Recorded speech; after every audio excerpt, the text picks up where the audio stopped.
One of the reasons why your accounts keep coming back verified is because the system is designed for you to fail. I want you to pay very close attention to this right here. None of us have ever interviewed anybody in Chile from Experian, and we've got a federal court ordering them to bring these people forward, and we're still waiting.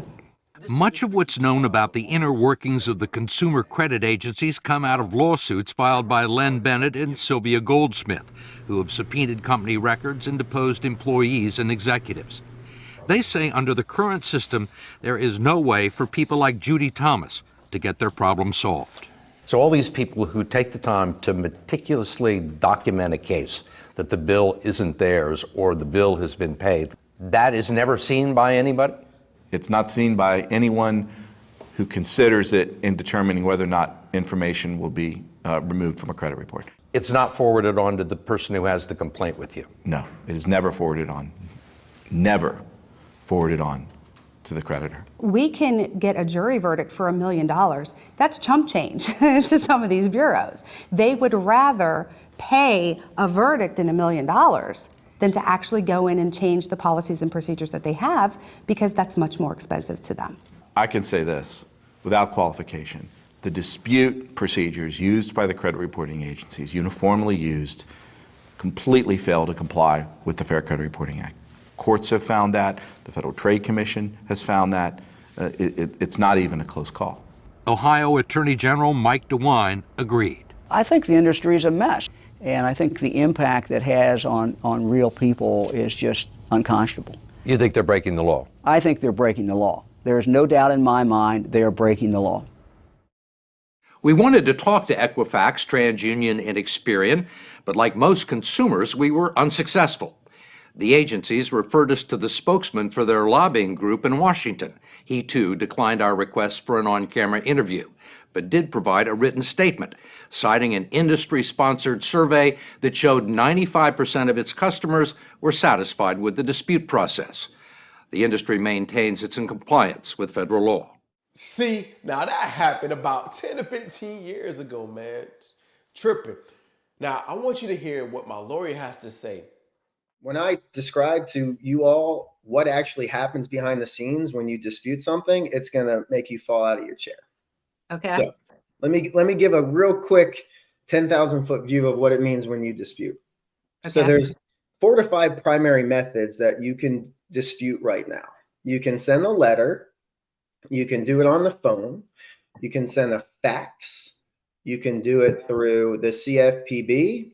And you can also do it through the FTC in certain circumstances. Okay.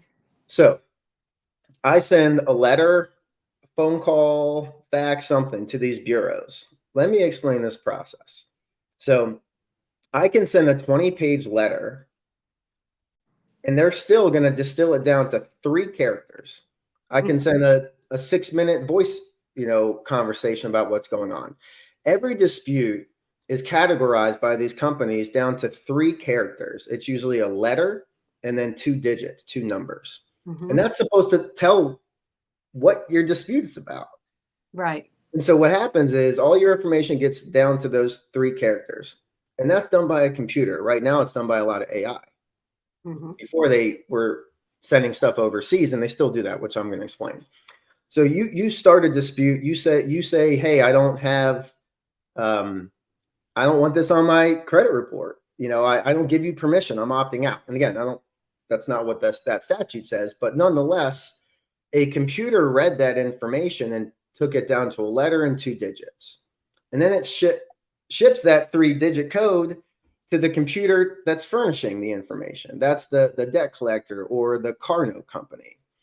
And all it does, its computer looks at those same 3 pieces of information and says, oh no, yeah, we're reporting right, and shoots an information, just an information signal back that says, okay, verify. And usually that's just 1 digit, like a 1 or a 2 or 3. There's seldom any human involvement. There's no concerning review of the information. It's almost always automated. So that's the reason why real disputes that have real validity, if there's an ID theft issue or past statute of limitations or you settled an account, that's why they verify everything is because it's almost always just one computer talking to another. Now, the reason why I ultimately said it can be deleted is because those systems get overwhelmed. And when the computer queues fill up, it does get sent to live agents in the Philippines or in India and some other countries, but they're all overseas. And that's only when there's an overflow. Those people make mistakes. They might look at a letter and say, hey, that looks impressive. She cited a statute and just hit the delete button because they're getting paid 37 cents an hour and they don't care. Wow. So that's why I started by saying everything can be deleted, because depending on the person or the computer or the process, that's going to determine who is actually doing the quote investigation. And this is the funny part. The law says you have to perform a reasonable investigation. Right. Well, how is that reasonable when it's just one computer talking to another about 3 digits? So great question, Robin. It allowed me to kind of talk about the dispute process. It is set up to fail. It's why I have a job, because if all the disputes worked, I couldn't sue them. But yeah, the system is set up to just agree with the original reporter. And let's talk about why.